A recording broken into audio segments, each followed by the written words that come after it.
नमस्कार। आज मैं आपका इस कक्षा में स्वागत करती हूँ। आज का हमारा विषय है हिंदी भाषा और संवेदना आधार पाठ्यक्रम तृतीय सेमेस्टर एकल प्रश्न पत्र। आज मैं आपको इस प्रश्न पत्र के बारे में बताऊंगी। इकाई 1 में हमें आचरण की सभ्यता निबंध सरदार पूर्ण सिंह जी का पढ़ना है। जवानी काव्य श्री माखनलाल चतुर्वेदी का विज्ञान परिभाषा शाखाएं संक्षिप्त इतिहास, सपनों की उड़ान APJ अब्दुल कलाम प्रमुख वैज्ञानिक आविष्कार हमारा जीवन त्रुटि संशोधन।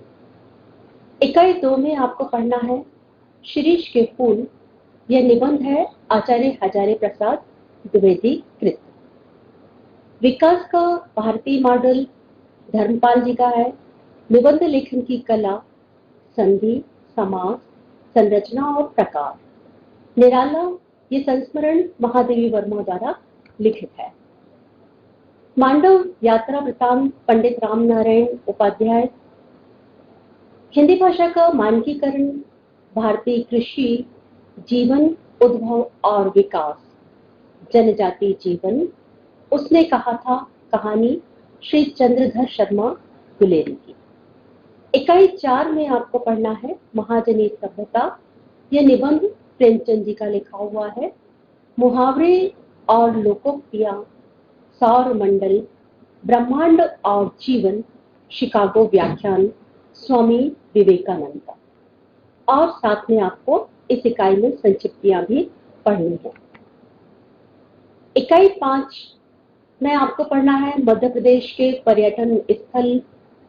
फिल्टर तो चाहिए ही डॉक्टर देवेंद्र दीपक। भारतीय वनस्पतियां और जीव पर्यावरण भोला राम का जीव। ये व्यंग है हरिशंकर परसाई कृत। आंगन का पंछी विद्या निवास मिश्र का। आइए अब हम ओवरव्यू देखें। सबसे पहले हम चलते हैं आचरण की सभ्यता। सरदार पूर्ण सिंह का निबंध है। आचरण से अभिप्राय उस क्रियाकलाप और मनोवृत्ति से है जो हम अपने प्रति अपनाते हैं और व्यवहार वह है जो हम किसी दूसरे व्यक्ति के प्रति करते हैं। श्रेष्ठ आचरण ही सबसे बड़ी सभ्यता है और यदि हमें सच्चे अर्थों में मनुष्यत्व को प्राप्त करना है तो अपने को श्रेष्ठ सुंदर और दूसरों के लिए अनुकरणीय बनाना होगा। कहा जा सकता है कि जीवन में आचरण का अपना महत्व है। आचरणहीन इंसान की वैल्यू या कीमत उसका समाज स्वयं भी नहीं करता है। दूसरा अध्याय है जवानी। यह काव्य है कविता श्री माखनलाल चतुर्वेदी द्वारा लिखी हुई है। माखनलाल चतुर्वेदी भारतीय राष्ट्रीय प्रमुख गरम दल के कवियों के अंतर्गत आते हैं। पुष्प की अभिलाषा तो माखनलाल चतुर्वेदी के नाम का पर्याय ही बन गई थी। श्री माखनलाल चतुर्वेदी भारतीय स्वतंत्रता संग्राम में अनासक्त कर्मयोगी वीर योद्धा की तरह जीवन बिताने वाले कलम के सिपाही पंडित माखनलाल चतुर्वेदी का भाव जगत प्रधानता राष्ट्र प्रेम की पुनीत भावनाओं से परिपूर्ण था। देश के लिए जीना, यहाँ देश स्पेलिंग मिस्टेक है। देश के लिए जीना मरना उनकी भावना का सर्वोपरि विषय था। इसी भाव भूमि पर वे चढ़ती जवानी को प्राणोत्सर्ग का संदेश देते थे। प्राण रेखा खींच दे उठ बोल रानी, रीत मरण के मोल की चढ़ती जवानी। अपने जीवन दर्शन के अनुरूप ही वे मातृभूमि की पूजा का दोना बलिदान के रक्त से भरा हुआ देखना चाहते थे। इसलिए जवानी के जोश को जगाते हुए वे उससे अपनी नसों में बहने वाले रक्त का प्रमाण मांगते थे। जोश और दर्शन में श आएगा। उनकी कविता का अंश देखिए। द्वार बलिका खोल, चल भूडोल कर दे, एक हिमगिरी एक सिर का मोल कर दे, मसल कर अपने इरादों से उठाकर, दो हथेली है कि पृथ्वी गोल कर दे। रक्त है या है नसों में शुद्र पानी, जांच कर तू शीश दे दे कर जवानी। इसमें लेखक जवानी को भोग विलास का माध्यम नहीं बनाना चाहते, बल्कि देश के लिए कुर्बान होने के लिए अपनी जवानी मांगते हैं। माखनलाल चतुर्वेदी सिर्फ कवि ही नहीं रहे, उन्होंने पत्रकारिता भी की है और कहानियां भी उन्होंने लिखी है, निबंध भी लिखे हैं। और उस समय उनकी एक भावना ही प्रमुख होती थी, वह थी राष्ट्रीयता की। और जब देश गुलाम था तो हर व्यक्ति या लेखक, कवि, समाज के सभी व्यक्ति अपने अपने तरीकों से देश को स्वतंत्र कराने के लिए, देश की बलिवेदी पर निछावर होने के लिए तत्पर थे। अगला अध्याय आपका है विज्ञान, परिभाषा, शाखाएं, संक्षिप्त इतिहास। कोई भी देश अगर विज्ञान के साथ नहीं चलेगा तो वह देश अन्य देशों से पिछड़ जाएगा। आज हम विज्ञान के बिना जीवन की कल्पना भी नहीं कर सकते। वैसे भी कहा जाए तो क्रमबद्ध और विशिष्ट अध्ययन का नाम ही विज्ञान है। वैसे विज्ञान की दो शाखाएं हैं, सामाजिक विज्ञान और प्राकृतिक विज्ञान। सामाजिक विज्ञान को हम 4 भागों में बांटते हैं, राजनीति, भूगोल, इतिहास, समाजशास्त्र। और आप देखिए, जब हम किसी समाज में रहते हैं तो इनमें से किसी भी चीज से दूर जा ही नहीं सकते, यानी विज्ञान हमारे जीवन में रच बस गया है। प्राकृतिक विज्ञान के 2 भाग होते हैं, एक होता है जीव विज्ञान और दूसरा होता है भौतिक विज्ञान। जीव विज्ञान के 2 भेद होते हैं, एक होता है जंतु विज्ञान, जिसमें जंतु अर्थात जीवों का अध्ययन किया जाता है, उसे जंतु विज्ञान या जीव विज्ञान कहा जाता है। वनस्पति विज्ञान में पेड़ पौधों का अध्ययन किया जाता है। भौतिक विज्ञान के भी 3 भाग हो जाते हैं, गणित, भौतिक और रसायन। वैदिक ऋषि मेघातिथि ने सर्वप्रथम अंकों का उल्लेख किया। संख्या, उसके गणितफल, उनके अंक गणित के आधार थे। दशमलव की खोज भारत में 150 ईसा वर्ष पूर्व हुई। और आप कह सकते हो कि जब से बच्चा पैदा होता है तब से लेकर मृत्यु पर्यंत तक वह गणित से दूर जा ही नहीं सकता। भौतिक विज्ञान के अंतर्गत हम ब्रह्मांड में विद्यमान वस्तुओं, क्रियाओं और उन्हें प्रभावित करने वाले कारकों का अध्ययन देखते हैं या करते हैं। रसायन विज्ञान के अंतर्गत पदार्थ में होने वाले परिवर्तनों, प्रभावों के विभिन्न प्रकारों के नियमों का अध्ययन किया जाता है।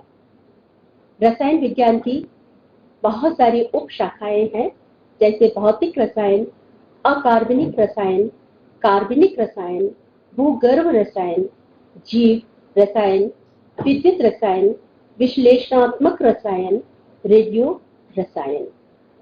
अब अगला अध्याय है सपनों की उड़ान, APJ अब्दुल कलाम।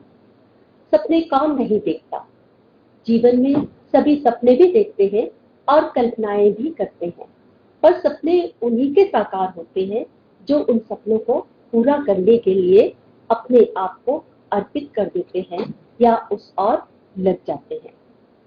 डॉक्टर अबुल फकीर जैनुल आबदीन अब्दुल कलाम भारत के पूर्व राष्ट्रपति, परिश्रमी, लगनशील, व्यक्तित्व के धनी, प्रतिभाशाली वैज्ञानिक डॉक्टर अब्दुल कलाम ने डॉक्टर आर वरदराजन के निर्देशन में सुपरसोनिक टारगेट एयरक्राफ्ट का बनाने का कार्य किया। इसरो में अनेक पदों पर कार्यरत रहे मिसाइल मैन कलाम साहब को 1981 में पद्म भूषण उपाधि से अलंकृत किया गया। 1990 में पद्म विभूषण, 1997 डॉक्टर अब्दुल कलाम को भारत रत्न की गरिमामय उपाधि से अलंकृत किया गया। 1998 में उनकी कुशल निर्देशन में पोखरण में अनेक परमाणु बम विस्फोट करवाए उनकी अभूतपूर्व सिद्धि ने न केवल वैज्ञानिक कलाम की कीर्ति में 4 चांद लगाए, बल्कि डॉक्टर कलाम भारत में परमाणु अस्त्र एवं प्रक्षेपास्त्र चालन व्यवस्था के जनक के रूप में प्रख्यात हो गए। सिर्फ सपनों से कुछ नहीं होता, या आपने सुना होगा कि सिर्फ पंखों से उड़ान नहीं होती, हौसलों से उड़ान होती है। जिसके पास हौसले होंगे वो कहीं बहुत दूर तक उड़ान भर सकता है। प्रमुख वैज्ञानिक आविष्कार और हमारा जीवन देखा जाए तो आविष्कार आवश्यकताओं की जननी है। सबसे पहले आग का आविष्कार हुआ। मनुष्य ने देखा होगा कि 2 पत्थर टकरा रहे हैं तो आग की चिंगारी पैदा हो रही है, या 2 पेड़ों के टकराने से आग पैदा हो रही है। और उसने बहुत सारी चीजें प्रकृति में होते हुए देखी होंगी, कौतूहल जागा होगा और उन्हें उसने जानने की कोशिश भी की होगी। शून्य के आविष्कार का श्रेय तो भारत को भी जाता है। दशमलव और शून्य दोनों ही भारत की देन है। बाईसाइकिल, जिसको हम साइकिल कहते हैं, इससे सभी देश परिचित हैं और इसको चलाने में किसी भी तरह के खर्च की आवश्यकता नहीं पड़ती है। रेलगाड़ी सबसे पहले भाप के वाष्प इंजन के द्वारा चलाई गई और आज चलते चलते वह रेलगाड़ी इलेक्ट्रिक रेलगाड़ी के रूप में बदल गई है। यानी कहा जा सकता है कि हमेशा परिवर्तन या उसमें नए नए आविष्कार होते चले जाते हैं। मुद्रण यंत्र, कहा जाता है कि सबसे पहले छपाई का काम चीन में हुआ था। विद्युत के बिना तो हम कोई कल्पना कर ही नहीं सकते। आज हम और आप जिस रूप से जुड़े हुए हैं वह विद्युत का ही करिश्मा है। मोटर गाड़ी, वायुयान के लिए तो कहा जाता है कि लोगों ने चिड़ियों को उड़ता हुआ देखा होगा और उन्हें भी उड़ने की इच्छा जागृत हुई होगी और उन्होंने उस दिशा में प्रयास किए। फोटो चित्रण, चलचित्र या सिनेमा, टेलीफोन अथवा दूरभाष, रेडियो एवं टेलीविजन, कंप्यूटर, ये सब आज हमारे जीवन के अभिन्न अंग बन चुके हैं और इसके बिना हम अपने आगे के जीवन की कल्पना कर ही नहीं सकते हैं। इसके बाद आपका अगला अध्याय है त्रुटि संशोधन या अशुद्धियां संशोधन। संशोधन यानी किस तरह से उनको सुधारा जा सकता है। अशुद्धियां कई प्रकार की होती हैं, जैसे उच्चारणगत तथा वर्तनीगत। जब हम बोलने में गलतियां करते हैं तो यह अशुद्धियां उच्चारणगत कहलाती हैं, और जहां लिखने में गलतियां करते हैं वह वर्तनीगत अशुद्धियां कहलाती हैं। एक उदाहरण के तौर पर आप देखिए रण और रंग। विष्णु के स्थान पर अगर विष्णु बोला जाए तो यह उच्चारणगत अशुद्धि भी होगी, और यदि हम इसी तरह से लिखते भी हैं तो यह वर्तनीगत अशुद्धि के अंतर्गत भी कहलाएगा। इसी तरह से ऋग ऋषि का भी जो शब्द संस्कृत से हिंदी में आकर के शामिल हुए हैं, वहां तो हम लिखने में कहीं कहीं सही लिखते हैं, पर अंग्रेजी के प्रभाव की वजह से अब हम ऋतु की जगह पर ऋतु लिखते हैं। इसी तरह से आप देखिए उच्चारणगत अशुद्धियों में, जैसे हम बोलते हैं 11, 12, 13, 14 और होता है 11, 12, 13, 14।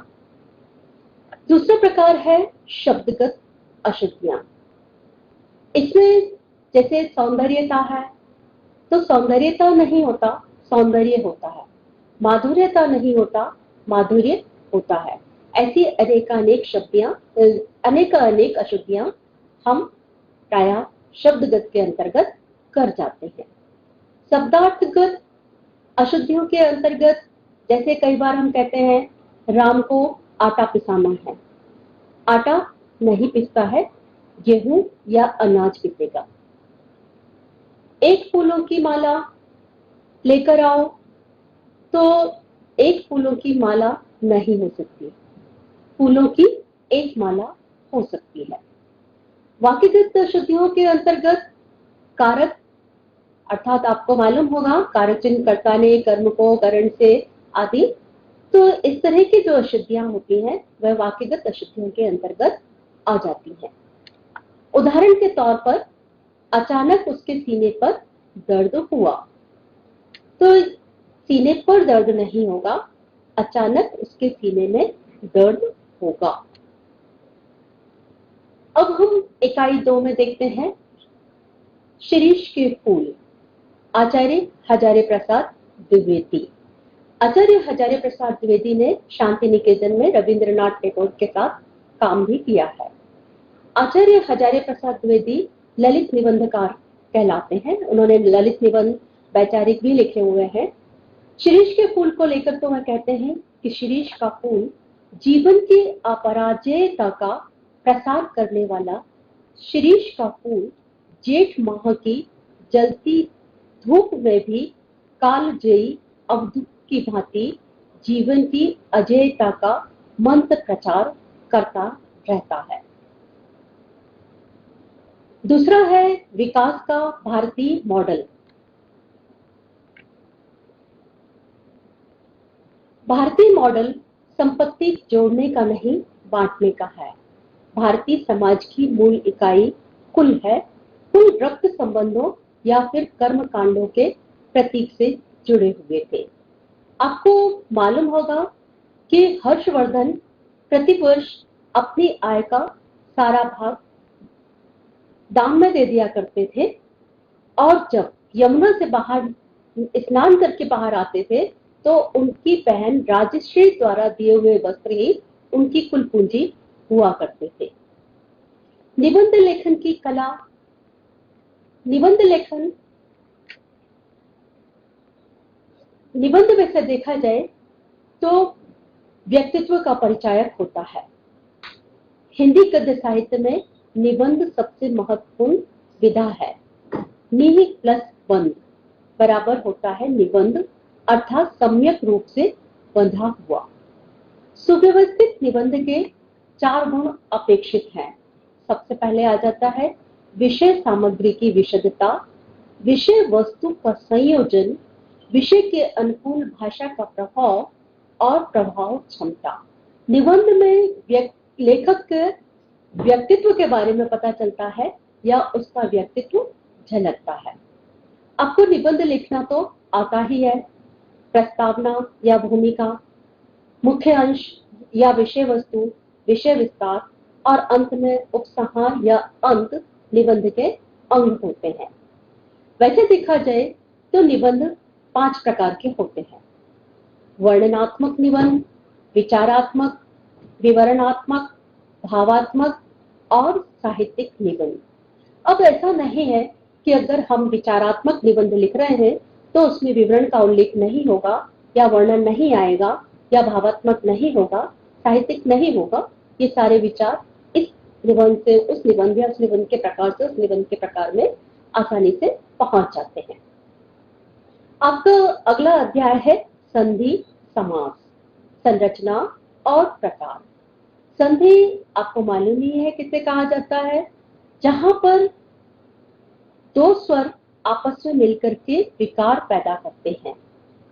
कहने का अभिप्राय यह है कि जहां पर आ प्लस आ मिल जाए, आ प्लस ई हो, आ प्लस ऊ हो जाए, तो उसके योग से जो अगला वर्ण बन रहा है उसे कहा जाता है संधि। संधि का अर्थ होता है जोड़ना। संधि के 3 प्रकार हैं, स्वर संधि, व्यंजन संधि और विसर्ग संधि। स्वर संधि के भी 5 भेद होते हैं। दीर्घ स्वर संधि मतलब जहां पर आ प्लस आ प्लस आ प्लस आ या ई प्लस ई, ऊ प्लस ऊ आदि आकर के दीर्घ में बदल जाए। एक उदाहरण के तौर पर देखिए, महा प्लस आशय बराबर महाशय। गुण संधि में नर प्लस इंद्र, आ प्लस ई मिलकर के ए बन गया है नरेंद्र। वृद्धि स्वर संधि 1 प्लस 1, आ प्लस ए मिलकर के ऐ की मात्रा में बदल गया है, एक एक। यण संधि नी प्लस अन बराबर न्यून, यहाँ पर ना पूरा है, हलंत लगेगा। इति प्लस आदि इत्यादि। अयादि संधि में पौ प्लस अक पावक। अब हम देखते हैं समास। सम प्लस आस, जहां दो पद पास पास आकर के बैठ जाते हैं उसे कहा जाता है समास। समास बनाते समय बीच में से जो संयोजक शब्द होते हैं उनका लोप हो जाता है या कर दिया जाता है। ऐसी स्थिति में समास की चार स्थितियां बनती हैं। कभी कभी प्रथम पद प्रधान होता है, या जिसे हम कह सकते हैं पूर्व पद। कभी कभी उत्तर पद प्रधान होता है, और कभी दोनों ही पद प्रधान नहीं होते हैं, उनसे निकलने वाला कोई अर्थ विशेष प्रधान होता है, और कभी कभी दोनों ही पद प्रधान होते हैं। समास दो पदों के जोड़ने की प्रक्रिया को कहा जाता है। संधि विग्रह होता है, और समास के 6 भेद होते हैं। अव्ययी भाव समास, तत्पुरुष, कर्मधारय, दिगु, बहुब्रीहि, द्वंद्व समास। अव्ययी भाव समास का अर्थ होता है कि जहां पर पहला पद किसी भी स्थिति में एक सा ही बना होता है, इसका पहला पद अव्यय रहता है। व्यय यानी खर्च होना, अव्यय यानी जो हमेशा प्रत्येक स्थिति में एक सा ही बना रहे, उसे कहा जाता है अव्ययी भाव समास। जैसे यथाशक्ति, यथाक्रम, प्रतिपल, प्रतिवर्ष, प्रतिदिन, प्रति, यथा एक जैसे ही रहे। तत्पुरुष समास में कारक विभक्तियों का लोप हो जाता है। जैसे राजपुत्र, राजा का पुत्र, माखन चोर, माखन को चुराने वाला, शीश महल, शीशे का महल। कर्मधारय समास में विशेषण विशेष संबंध होता है। जैसे भव सागर, नील कमल। दिगु समास में पहला पद संख्यावाची होता है। जैसे चौराहा, दोराहा, तिराहा, नवग्रह, नवरात्र आदि। बहुब्रीहि समास में दोनों ही पदों से कोई अर्थ नहीं निकलता है, बल्कि इनसे निकलने वाला अर्थ विशेष प्रधान होता है। जैसे पीतांबर, दशानन, लंबोदर आदि। द्वंद्व समास में दोनों ही पद प्रधान होते हैं। जैसे माता पिता, दाल चावल, भाई बहन आदि। अगला अध्याय आपका है सूर्यकांत त्रिपाठी निराला, और ये संस्मरण है महादेवी वर्मा का। पद के साथी में उन्होंने लिखा है। निराला अपने युग की विशिष्ट प्रतिभाशाली कवि रहे हैं। अतिशय विद्रोही, क्रांतिदर्शी और आचरण से क्रांतिकारी निराला जी रहे हैं। महादेवी वर्मा ने एक दिन उनकी सुनी कलाई को देखकर पूछा, रक्षाबंधन का दिन था, कि आज आपको किसी ने राखी नहीं बांधी। तो निराला जी का उत्तर था, हम जैसे भुक्कड़ को कौन अपना भाई बनाएगा। राम की शक्ति पूजा, सरोज स्मृति, कुकुर मुत्ता, जूही की कली जैसी रचनाओं को देने वाले निराला का उम्र विरोध ही होता रहा। उन्होंने साहित्य जगत को आत्मकांत छंद दिया, जिसको लोगों ने विरोध के फलस्वरूप केचुआ छंद भी कहा, रबड़ छंद भी कहा। निराला की मृत्यु के उपरांत किसी कवि ने कहा था, सूर्य तो ढल गया पर ज्योति प्रखर बाकी है, काव्य के सिंधु पर वाणी की लहर बाकी है, क्या बहुत रोशनी को ढक लिया अंधेरों ने, दीप तो बुझ गया, किरणों का सफर बाकी है, किरणों का सफर बाकी है। अब के इकाई 3 में आपको मांडव के बारे में पढ़ना है, और ये यात्रा वृतांत है, पंडित राम नारायण उपाध्याय का लिखा हुआ। जब इस यात्रा वृतांत को पढ़ते हैं तो ऐसा लगता है कि आप पढ़ नहीं रहे, बल्कि मांडव की ही सैर करने पहुंच गए हैं।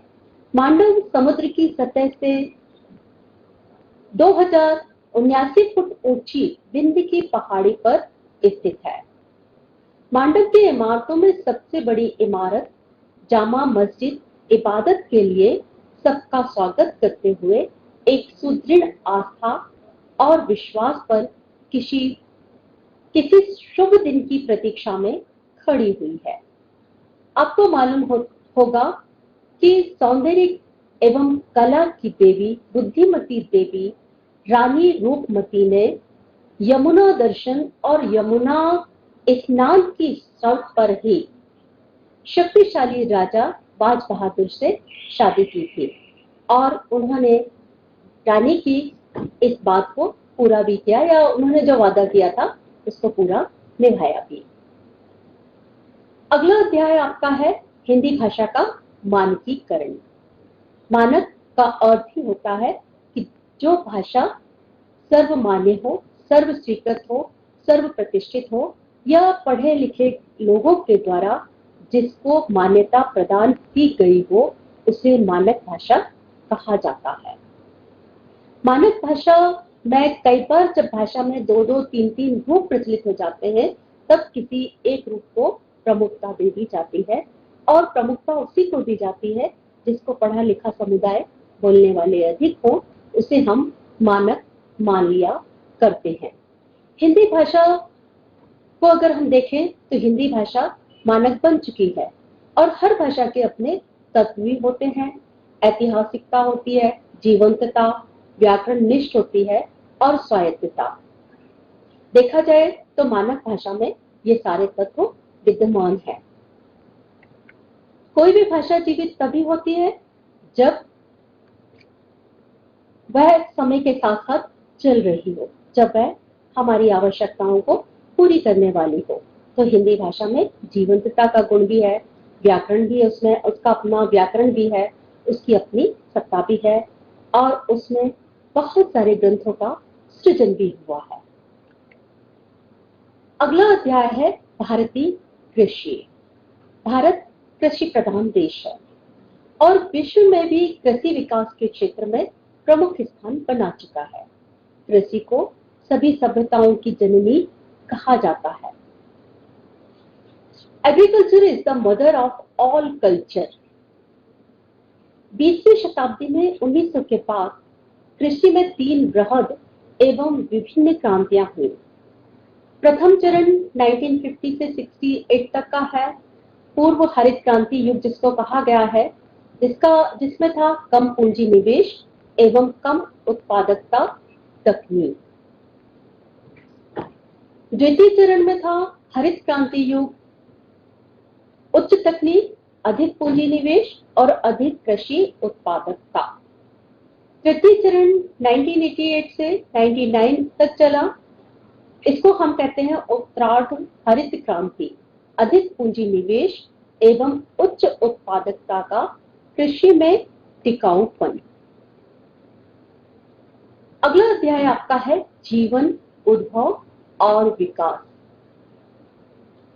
ये प्रश्न बहुत पहले से लोगों के दिमाग में आया होगा कि इस पृथ्वी पर पहले कौन आया।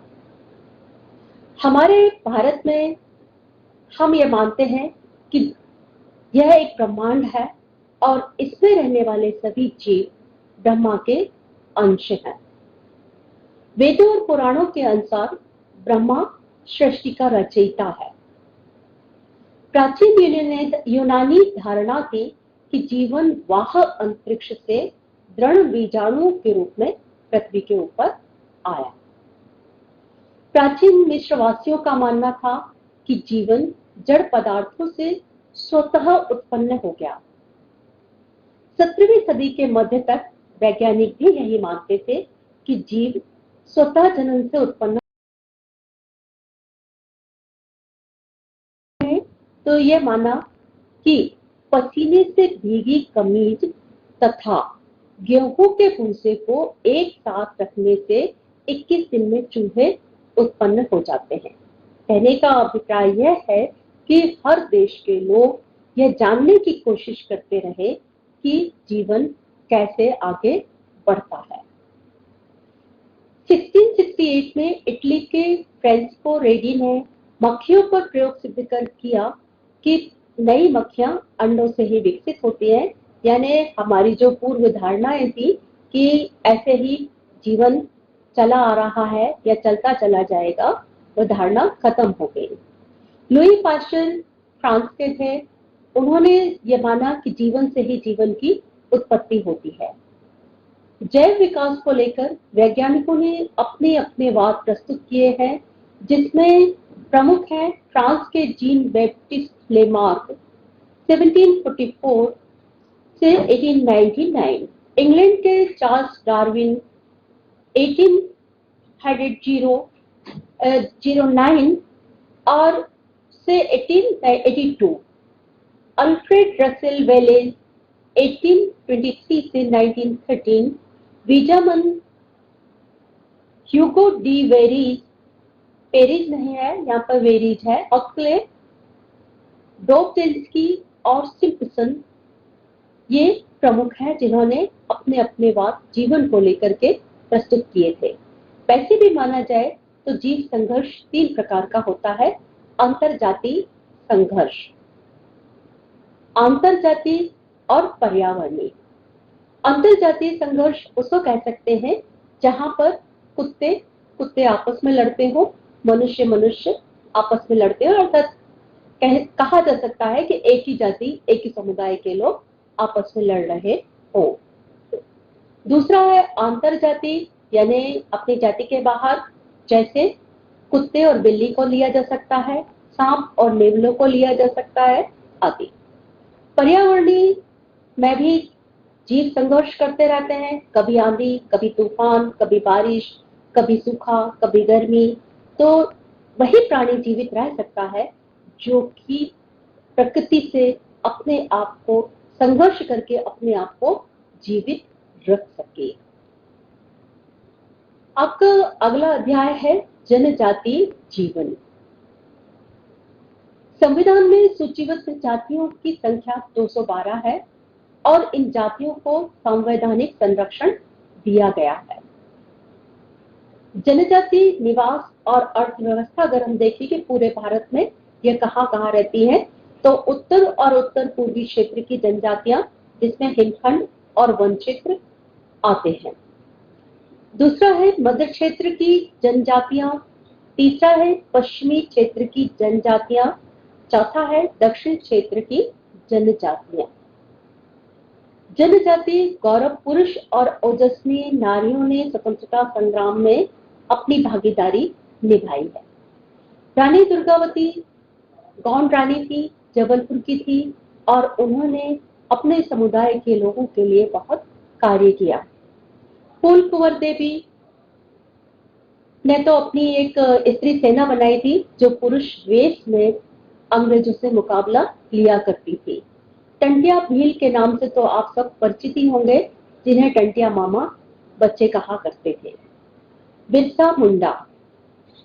ऐसा नहीं है कि इन जनजातीय जीवन जीने वालों का जीवन बहुत आसान हो, इन्हें बहुत सारी मुश्किलों का सामना भी करना पड़ता है। सबसे पहली मुश्किल तो आ जाती है, समस्या की वजह जो है अशिक्षा, रुग्णता, शोषणग्रस्तता, ऋणग्रस्तता, बंधुआ मजदूरी, बेगारी, विस्थापन का संकट, हिंसक जानवरों के हमले, देह व्यापार, पलायन, धर्मांतरण, आंदोलन के शिकार आदि। वैसे भी देखा जाए, यदि अशिक्षा होगी तो व्यक्ति अपने समाज का, खुद का, देश का विकास ज्यादा नहीं कर पाता है, क्योंकि वह चीजों को ठीक तरीके से समझने में असमर्थ होता है। अशिक्षा की वजह से ढेरों बीमारियों से भी उसको जूझना पड़ता है। कई बार आपने देखा होगा कि गांव में छोटे बच्चों को माता या चेचक निकल आती है और वो देवी को जल चढ़ाते हैं, डॉक्टर के पास नहीं जाते हैं और उसमें कई बार बच्चे अंधे तक हो जाते हैं। चूंकि रोजगार का साधन इनके पास अच्छा नहीं होता है, पढ़े लिखे नहीं होते हैं, इसलिए इनका शोषण भी ज्यादा होता है।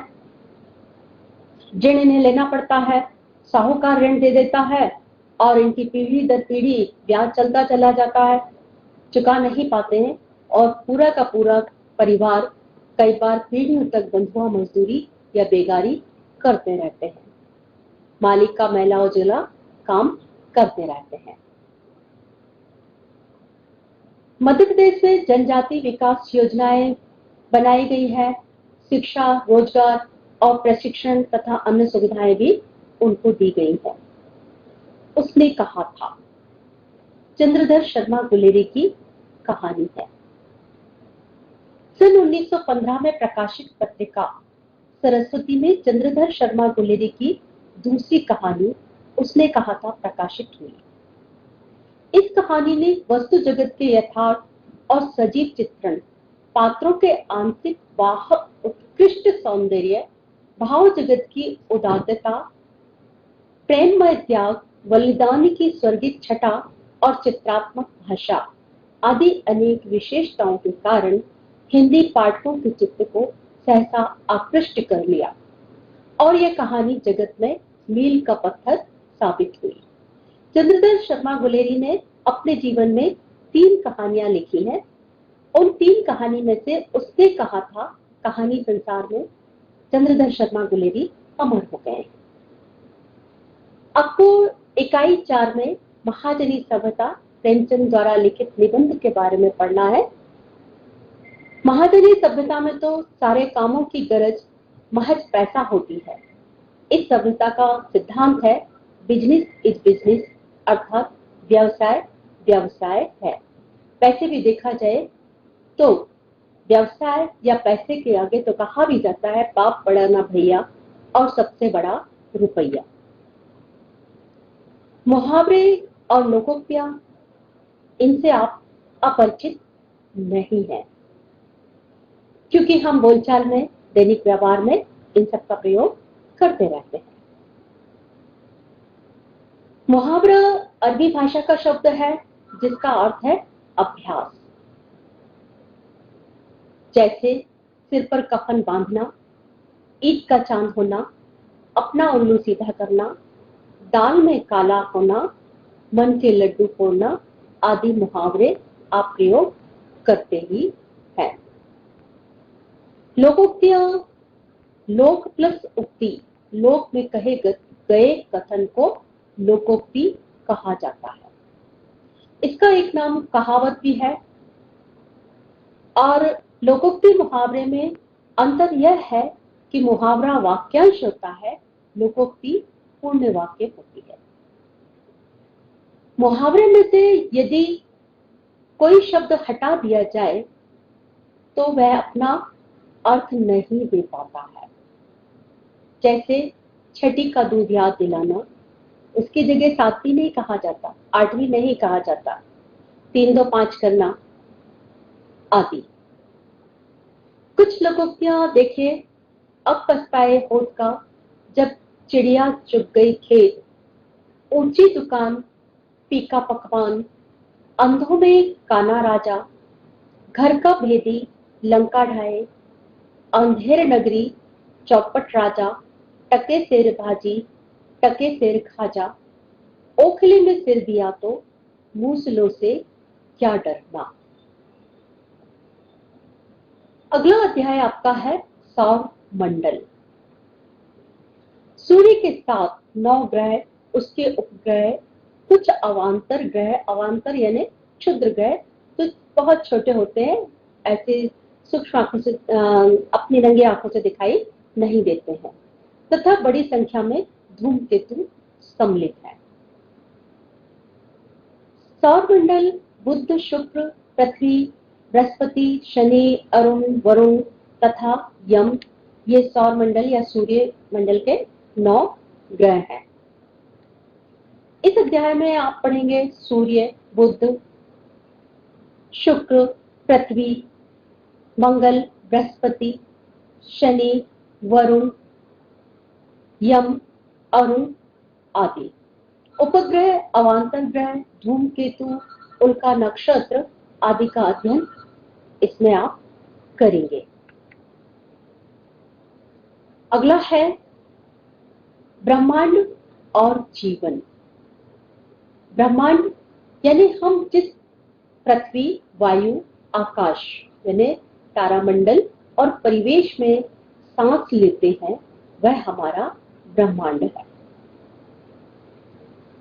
ग्रीस, चीन, मिस्र, Bharat, Italy, Germany, France, England सभी देशों में ब्रह्मांड संबंधी व्यापक अध्ययन होता रहा। ब्रह्मांड की उत्पत्ति के संबंध में वैज्ञानिकों ने दो सिद्धांत माने हैं। एक है स्थायी अवस्था सिद्धांत। कुछ लोगों का यह मानना है, जिसमें आपके जयंती नार्लिकर वैज्ञानिक भी शामिल हैं, कि पृथ्वी जैसी थी, ब्रह्मांड जैसा था, हमेशा वैसा ही बना रहेगा। दूसरा है महाविस्फोट सिद्धांत। तारे, ब्लैक होल, तारामंडल, सप्तऋषि, ध्रुव तारा, गैलेक्सी, आकाश गंगा, ये सब आपको ब्रह्मांड की उत्पत्ति के बारे में बताया जाएगा इस अध्याय में, और आपको पढ़ाया जाएगा कि ब्रह्मांड में जीवन किस तरह का है, जीव सबसे पहले कहाँ आया, किस तरह से विकास किया, और विकास होते होते वह कहाँ तक पहुंच गया, और आगे अभी कहाँ तक उसे जाना भी है। अगला अध्याय है संक्षिप्तियां यानी एब्रिविएशन। वास्तविक अर्थ में संक्षिप्तियां अभिव्यक्ति की सुविधा की प्रवृत्ति से उपजी एक कला है, जैसे टीटी नगर, बीए, एमए आदि। संक्षिप्तियां यानी संक्षिप्तीकरण ये दो प्रकार की होती है, मौखिक और लिखित। जब हम जिन संक्षिप्तियों का बोलने में प्रयोग करते हैं और वह अपना पूरा अर्थ देती हैं, उन्हें कहा जाता है मौखिक संक्षिप्ति। भेल, द्रुमुक, भाजपा ये अपना पूरा अर्थ देती है। लिखित संक्षिप्ति, जब हम लिखने में जिन संक्षिप्तियों का प्रयोग करते हैं उन्हें लिखित संक्षिप्ति कहा जाता है, जैसे यूपी, एमपी, यूजीसी आदि। अगला अध्याय आपका है शिकागो व्याख्यान, जो स्वामी विवेकानंद ने 11 सितंबर 1893 ईस्वी में विश्व महासभा में दिया था, विश्व धर्म महासभा में दिया था। विश्व धर्म महासभा में विवेकानंद जी धर्म की पताका पर लिखे होने की बात करते हैं, और वह सभी लोगों को संदेश देते हैं कि सहायता करो, लड़ो मत, परभाव ग्रहण ना कि परभाव विनाश, समन्वय और शांति ना कि मतभेद और कलह। होता यह है कि हर व्यक्ति, हर देश अपने धर्म को दूसरे के धर्म से श्रेष्ठ बताता है। एक कहानी उनकी याद आती है कि एक बार एक मेंढक कहीं, समुद्र का मेंढक कहीं बाहर से एक कुएं में आकर के गिर गया। कुएं के मेंढक ने उससे पूछा, तुम कहां से आए हो? तो उसने कहा, मैं समुद्र से आया हूं। उसने पूछा, समुद्र कितना बड़ा होता है? उसने कहा, समुद्र बहुत बड़ा होता है। तो उसने कहा, इस कुएं के पूरे जल के बराबर? बोले, ये तो कुछ भी नहीं है, इससे भी कहीं बहुत बहुत बहुत बड़ा होता है। तो कुएं के मेंढक ने कुएं में एक और छलांग लगाई, बोले, इतना बड़ा होता है? बोले, नहीं, ये तो कुछ भी नहीं। फिर उसने दूसरी ओर लगाई, इतना बड़ा? समुद्र के मेंढक ने कहा, नहीं। फिर तीसरी ओर लगाई। ऐसा उसने जब बहुत बार किया और हर बार समुद्र का मेंढक जब ये कहता रहा नहीं, तो उसने कहा, तुम झूठ बोल रहे हो, समुद्र इतना बड़ा हो ही नहीं सकता। कहने का अभिप्राय यह है कि हम अगर अपने धर्म तक ही सीमित रहेंगे तो हम दूसरे धर्मों की अच्छी बातों को जान ही नहीं पाएंगे। तो होना ये चाहिए कि हमें शांति और समन्वय का संदेश, सब धर्मों के साथ समन्वय का संदेश, सब जातियों के साथ, देशों के साथ पहुंचाना होगा, ना कि हम सिर्फ उपमंडूक बने रहे। इकाई 5 में आपको पढ़ना है मध्य प्रदेश के पर्यटन स्थल। मध्य प्रदेश में कौन कौन से पर्यटक स्थल हैं, उसमें प्रमुख दुर्ग, राजमहल, संग्रहालय, सांस्कृतिक महत्व के पर्यटन स्थल आप इस अध्याय में अध्ययन करेंगे। अगला अध्याय है फिल्टर तो चाहिए ही। डॉक्टर देवेंद्र दीपक का निबंध है और उनका ये मानना है फिल्टर आज एक सामाजिक आवश्यकता है। यह फिल्टर चाहे धार्मिक हो, चाहे साहित्यिक हो, चाहे राजनीतिक हो, हर जगह फिल्टर की आवश्यकता तो पड़ती ही है। अगला अध्याय आपका है भारतीय वनस्पतियां और जीव। हमारे प्रमुख पेड़ पौधे हैं महुआ, नीम, पीपल, वटवृक्ष, आंवला, तुलसी, आम, पलाश, बिल्व, नारियल। महुआ के फूल में 108 पत्तियां होती है, आपस में जुड़ी हुई होती है। नीम को तो आधा वैद्य ही कहा जाता है। पीपल के बारे में